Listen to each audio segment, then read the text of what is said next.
হুজুরের নুনু কাটি দেওয়া হোক যাতে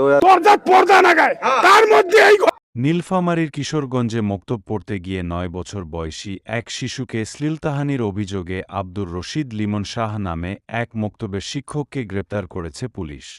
মঙ্গলবার ২৬ মে সকালে বাহাগিলি ইউনিয়নের উত্তর বাহাগিলি মুন্সিপাড়া গ্রামে এ ঘটনা ঘটে। গ্রেপ্তারকৃত আব্দুর রশিদ লিমন শাহ ওই এলাকার মুন্সিপাড়া জামে মসজিদের ইমাম ও বক্তব্যের শিক্ষক। তিনি রংপুরের তারাগঞ্জের রামপুরা কুরসা এলাকার জিকরুল হকের ছেলে। পুলিশ ও স্থানীয় সূত্রে জানা যায়, লিমন ওই এলাকার মসজিদে ইমামতি ও সকালে শিশুদের মক্তব পড়াতেন। আজকে সকালে শিশুরা সেখানে মক্তব পড়তে যায়। পরে মক্তব ছুটি হলে ভুক্তভোগী শিশুকে রেখে বাকি সবাইকে বাড়ি পাঠিয়ে দেন লিমন। পরে শিশুটিকে জোরপূর্বক শ্লীলতাহানি করলে সে চিৎকার শুরু করেন। এতে আশপাশের লোকজন তার চিৎকার শুনে ছুটে এসে শিশুটিকে উদ্ধার করে শিক্ষককে আটক করেন। পরে পুলিশে খবর দিলে পুলিশ ঘটনাস্থলে গিয়ে শিক্ষককে গ্রেপ্তার করেন।